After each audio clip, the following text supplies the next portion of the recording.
Yes, good morning student.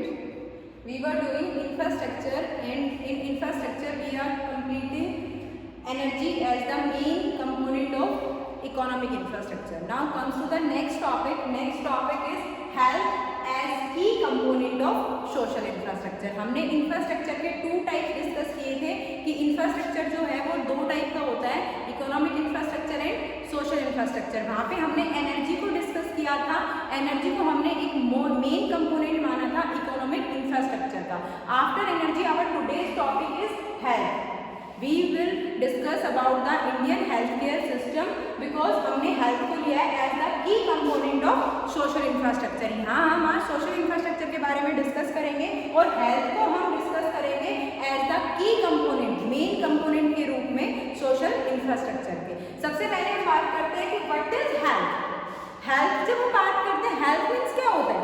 Health means कि when a person free from disease, कि जब कोई पर्सन, जनरली तो हम ऐसा ही सोचते हैं कि कोई भी पर्सन अगर डिजीज फ्री है या उसको कोई भी बीमारी नहीं है तो वो हेल्दी है. बट हेल्थ जो है, हेल्थ की डेफिनेशन इस चीज से थोड़ी ब्रॉड टर्म में ली जाती है, क्योंकि हेल्दी होने का मतलब सिर्फ डिजीज फ्री होना नहीं होता.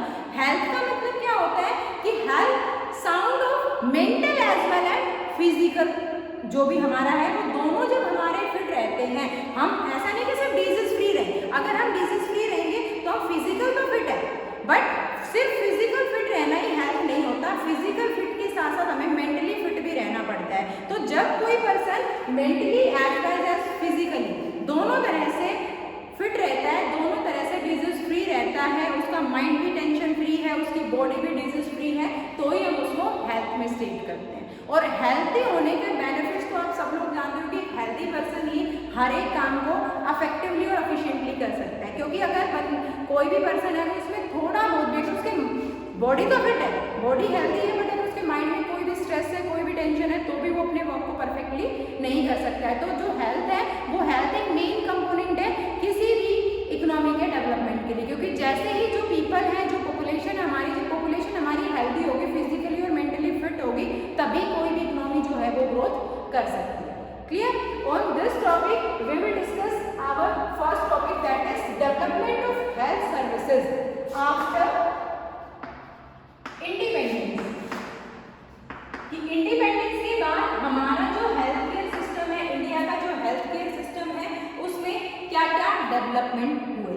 अब ये तो चीज़ ऑब्वियस सी बात है कि इंडिया जब इंडिपेंडेंट हुआ था 1947 में, जैसे ही हमारे फर्स्ट 5 ईयर प्लान लॉन्च किए गए, इन 1951 में हमारा सबसे पहला 5 ईयर प्लान लॉन्च हुआ, तो उस टाइम में हमने पूरी तरह से अपने देश को, अपनी कंट्री को एनालाइज किया और वहाँ से हमें बहुत सारे ड्रॉबैक्स देखने को मिले. तो वहाँ से लेके हमने हर एक 5 ईयर प्लान के दौरान कुछ ना कुछ ऑब्जेक्टिव सेट किए, उन ऑब्जेक्टिव को फुलफिल करते हुए हम धीरे धीरे एक डेवलपिंग पाथ पे आ गए. अब क्या कुछ चेंजमेंट आया, क्या कुछ डेवलपमेंट हुआ हेल्थ सेक्टर में after independence. This is our topic. So first point is decline in death rate. कि जो डेथ रेट है वो हमारी क्या हो गई, डिक्लाइन हुई है. हमारी जो मृत्यु दर है, जो पहले जो लोग मरते थे, वो आज के कंपैरिजन में हमारी कंट्री में इतना डेवलपमेंट हो गया कि उनकी जो मरने की दर है, जो उनकी डेथ रेट है, वो हमारी क्या हो गई है, कम हो गई है. इन 1951 जो हमारी डेथ रेट थी वो कितनी थी, 27%. इट मीन्स 100% में से हमारी जो डेथ रेट थी वो कितनी थी, 27% इन 1951 में, जब हमारा फर्स्ट 5 ईयर प्लान लॉन्च हुआ था. बट बिकॉज ऑफ डेवलपमेंट जो हमारा 2016 का रिपोर्ट है, 2016 में जो रिपोर्ट हमारे सामने आई है, उसमें क्या देखा गया कि जो डेथ रेट है वो 27% से कम होकर कितनी हो गई है, 6.4% हो गई है. कितनी हो गई है, 6.4% हो गई है, जो एक नोटिसेबल चेंज है, जो एक पॉजिटिव चेंज है हमारी इकोनॉमी के health care system. Clear? Now comes to the next one, reduction in infant mortality rate. सबसे पहले बात करते हैं इन्फेंट के बारे में. Who is infant? इन्फेंट कौन होता है? एक बच्चा जिसकी एज 0 to 12 मंथ्स के बीच में होती है, उसको हम क्या कहते हैं, इन्फेंट कहते हैं. जो बच्चा 1 साल से कम की एज का होता है, वो 1 दिन का है, वो 3 महीने का है, वो 11 महीने का है, वो 11.5 महीने का है, तो वो कौन होते हैं, इन्फेंट होते हैं. तो इसमें हमारा टॉपिक क्या है, reduction in infant mortality rate. ऐसे बच्चे जिनकी एज 1 साल से कम थी, उनकी भी जो मोर्टेलिटी रेट है, उनकी भी जो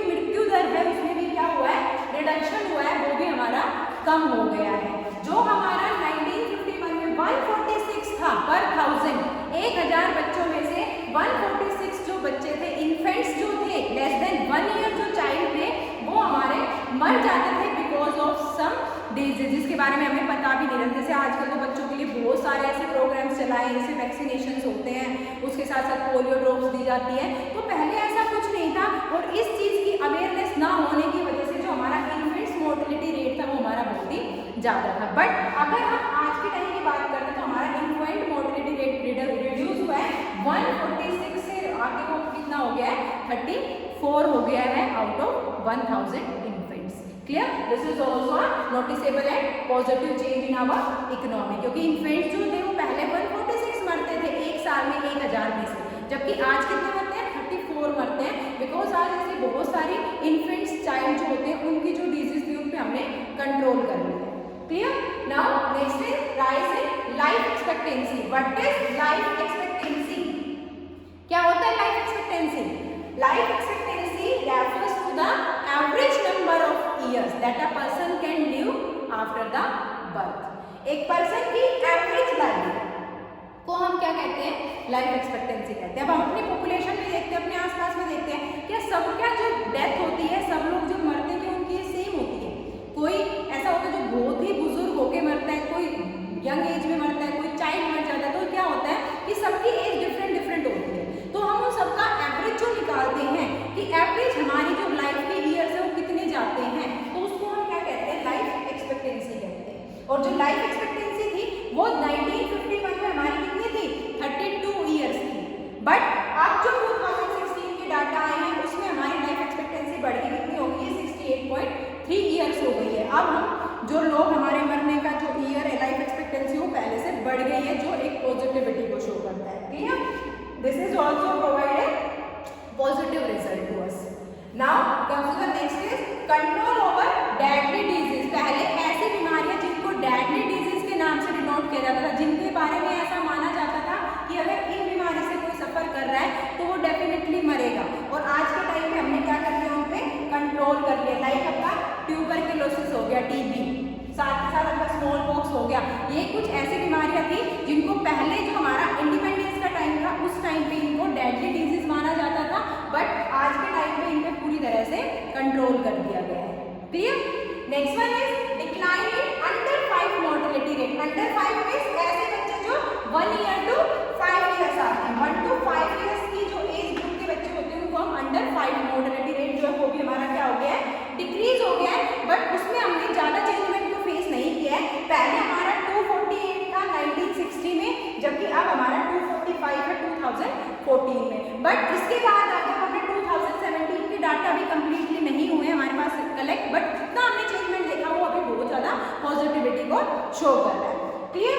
ये हमारे रिजल्ट थे कि हमारी जो हेल्थ केयर सिस्टम है उसमें क्या कुछ डेवलपमेंट हमें देखने को मिला इंडिपेंडेंस के बाद। और इनके जो भी हमने रिजल्ट देखे, यहाँ से भी हमारी जो डेथ रेट थी वो भी हमारी रिड्यूस हुई है, जो आपका इन्फेंट मोर्टेलिटी रेट था वो भी रिड्यूस हुआ है। हर जगह हमारे पास एक पॉजिटिव इफेक्ट हमें देखने को मिला है। इसके रीजन क्या है कि हमारे जो हॉस्पिटल्स थे वो जो 1951 में 9200 में, अब उनकी जो काउंटिंग है वो बढ़ के कितनी हो गई है? 35,000 हो गई। पहले जब इंडिया इंडिपेंडेंट हुआ था 1951 में, जब हमारा फर्स्ट 5 ईयर प्लान लॉन्च हुआ तो उस टाइम जब एनालिसिस किया गया तो हमारी इकोनॉमी में जो हॉस्पिटल्स थे वो 9200 थे। बट आज के टाइम में 2016 के जो डाटा है उसके अकॉर्डिंग यहाँ पे जो हॉस्पिटल्स है वो कितने हैं? 35,000 के अराउंड हॉस्पिटल्स है हमारे पास। उसके बाद जो नंबर ऑफ डॉक्टर्स है वो 62,000 होते थे 1951 के टाइम में, बट आज के टाइम में उनकी काउंटिंग कितनी है? 8,16,629, जो कि एक ऐसा देखने लायक चेंजमेंट है जिसकी हम एक्सपेक्टेशन भी नहीं कर सकते। Clear? Because of these 2 reasons हमारे जो भी हमारी प्रॉब्लम वाले एरिया थे उनको हमने कवर अप कर लिया है। Clear? Now comes to the next topic, health care system in India. India में जो हेल्थ केयर सिस्टम है वो कैसा है? सबसे पहले इंडिया का जो हेल्थ केयर सिस्टम उसको 3 टायर में डिवाइड किया गया है, टायर 1, टायर 2 एंड टायर 3। जो टायर 1 होता है उसमें हमारा क्या आता है? PHC, CHC एंड सब सेंटर्स। इसमें हमारे कौन कौन से आते हैं? PHC means primary health care centre. PHC stand for primary health care centre and CHC stand for community health care centre. Clear? मैंने यहाँ पे 2 चीजें यूज की है, आपको फुल फॉर्म्स याद रखनी है, क्योंकि जो भी आपके MCQs 1 मार्क्स क्वेश्चन बनते हैं वहां से आपका फुल फॉर्म बेस क्वेश्चन भी आता है एक। तो यहाँ पे PHC stand for primary health care centre and CHC stand for community health care centre and सब सेंटर्स। ये हमारे कौन से सेंटर्स होते हैं? ये हमारे छोटे छोटे सेंटर्स होते हैं जो हमारे रीजनल या रूरल एरियाज में जनरली देखने को मिलते हैं। इनमें एक सिंगल डॉक्टर होता है और सिंगल डॉक्टर के साथ साथ एक ANM होती है। ANM कौन होता है? Auxiliary nursing midwife. Clear? Auxiliary nursing midwife. तो यहाँ पे एक डॉक्टर होता है, उसके साथ एक नर्स होती है। तो और वो क्या करते हैं? एक छोटे एरिया में जितनी भी प्रॉब्लम होती है, जितनी भी डिजीज होती है, उनका ट्रीटमेंट करते हैं। Clear? Now comes the tyre 2। Tyre 2 include secondary health care institution. जो टायर 2 है उसमें हम किसको इंक्लूड करते हैं? Secondary health care institution. इसमें हमारे जितने भी हॉस्पिटल्स हैं, प्राइवेट जो हॉस्पिटल्स हैं, हम जनरली अपने आसपास के एरिया में जो देखते हैं, जो हर एक सिटी में हमें 2, 3, 10, 15, 20 मिल जाते हैं, जिनमें हम जनरली क्या काम करते हैं? सर्जरी देखते हैं, ECG देखते हैं और एक्सरे देखते हैं। जितने भी हमारे टेस्ट ट्रीटमेंट्स होते हैं, ऑपरेशंस होते हैं, वो कहाँ पे होते हैं? टायर 2 में होते हैं, जिसमें हम सेकेंडरी हेल्थ केयर इंस्टीट्यूट्स को इंक्लूड करते हैं। And in tier 3 includes tertiary health care center, जिसमें हमारा एम्स आता है और PGI वगैरह आते हैं। इसमें हमारे नेशनल लेवल के जो सेंट्रल लेवल के हॉस्पिटल्स हैं वो आते हैं, जैसे एम्स आपका all India institute of medical science हो गया, PGI हो गया, post graduate institute of medical. तो ये क्या होते हैं? ये एक पूरे स्टेट में जनरली एक ही देखने को मिलता है। ये सेंट्रल लेवल के होते हैं, उसमें पूरी कंट्री के जो सबसे बड़े जो डॉक्टर्स होते हैं वो हमें यहाँ पे ट्रीटमेंट करते हुए दिखाई देते हैं। Clear? This is your health care system in India which is divided into 3 tyres. Tyre 1 which include primary health care sector and community health care sector and सब सेंटर्स। और इसमें क्या होता है? सिंगल डॉक्टर्स होते हैं, उनके साथ एक नर्स होती है, ANM ऑक्सिलरी नर्सिंग मिडलाइफ। साथ में tier 2 includes secondary health care system, जिसमें सर्जरी, ECG और एक्सरे वगैरह हमें सारी फैसिलिटीज मिलती है। And in tier 3 it includes tertiary health care center, जिसमें हमारा एम्स आता है और PGI आता है। Clear? Now next topic is health as an emerging challenge. कि हेल्थ जो है कितना ही डेवलपमेंट हो गया, कितने ही टायर्स हमने पढ़ लिए, बट फिर भी हेल्थ जो है वो हमारी इकोनॉमी के लिए एक चैलेंज बना हुआ है। What's are the reason behind it? First reason is unequal distribution of health care centers. कि जो हमारे हेल्थ केयर सेंटर्स हैं, जिनके बारे में हमने ऊपर अभी डिस्कस किया है, उनका जो डिस्ट्रीब्यूशन है वो अनइक्वल है। अनइक्वल मतलब कि जो मोर फोकस किया गया है वो अर्बन एरियाज में किया गया है, रूरल एरियाज में जो हेल्थ केयर सेंटर्स है वो हमारे बहुत कम है। तो जिस वजह से जो हमारे रूरल एरियाज के जो लोग हैं वो अभी भी ट्रीटमेंट करने के लिए उनको शहरों में जाना पड़ता है, जिसमें टाइम कंज्यूमिंग होने के साथ उनको बहुत सारी बीमारियों की वजह से उनकी डेथ हो जाती है। Clear? Second one is communicable disease. कितनी ही बीमारियों पे हमने TB पे, ट्यूबरकुलोसिस पे, स्मॉल पॉक्स पे कंट्रोल कर लिया, बट अभी भी हमारी इकोनॉमी में कुछ ऐसी डिजीज हैं जिन पे हम कंट्रोल भी नहीं कर पाए, जो कम्युनिकेबल है। कम्युनिकेबल मतलब जो स्प्रेड आउट होती है from one person to another person. Like अगर हम करंट की बात करें, आपका कोरोना वायरस। अब कोरोना वायरस क्या कम्युनिकेबल डिजीज है, वो एक बंदे को हो गया तो ऐसा नहीं कि उसी के अंदर रहेगा, वो दूसरे को भी स्प्रेड आउट होता है। तो ऐसी जो डिजीज है वो भी हमारे लिए एक मेन चैलेंज बनी हुई है, जैसे आपका HIV हो गया, एड्स हो गया। तो ये सारी ऐसी बीमारियां हैं जो हमारे लिए आज भी खतरा बनी हुई है। Next one is poor management. हमारा जो हेल्थ केयर सेंटर है, हेल्थ केयर सिस्टम, उसका जो मैनेजमेंट है वो पुअर है। पुअर मैनेजमेंट मतलब कि प्रॉपर सप्लाई ऑफ डॉक्टर्स नहीं है। कुछ हेल्थ केयर सेंटर्स ऐसे जो बने पड़े हैं बट उसमें अभी कोई भी स्टाफ फैसिलिटीज नहीं है, उनमें कोई फोकस नहीं किया जा रहा। तो हमारा जो मैनेजमेंट है वो कैसा है? पुअर है। Next one is privatisation. हमारे यहाँ पे जो प्राइवेट हॉस्पिटल्स है उनकी जो नंबरिंग है वो डे टू डे लगातार इंक्रीज हो रही है, और उसमें होने वाले ट्रीटमेंट का जो चार्जेस है वो बहुत ही हाई है, बहुत ही ज़्यादा है। तो जिस वजह से जो पुअर फैमिलीज हैं वो वहाँ पे ट्रीटमेंट नहीं करवा पा रहे हैं, और जो बेटर ट्रीटमेंट है वो उनको गवर्नमेंट हॉस्पिटल्स में नहीं प्रोवाइड करवाया जा रहा है, जो आज भी एक चैलेंज बना हुआ है। Next one is poor upkeep and maintenance. Maintenance में हमारा पुअर है। इट मीन्स कि अगर कोई चीज़ खराब हो गई हॉस्पिटल में, कोई मशीन खराब हो गई, तो ऐसा नहीं कि उसको तुरंत ठीक करा जाए, उसको सही होने में सालों साल लग जाते हैं, जिसकी वजह से फिर उसकी लैकिंग हमें शो होने लगती है। And last one is poor sanitation. Sanitation मतलब साफ सफाई। हमारे जो हेल्थ केयर सेंटर्स हैं, हमारे जो हॉस्पिटल्स हैं, उसमें सैनिटेशन के ऊपर मेन फोकस नहीं किया जाता, वहाँ पे साफ सफाई पर बिल्कुल भी ध्यान नहीं किया जाता। In this topic, our last topic is Indian Medicine System. Indian System of Medicine, ISM. ISM के बारे में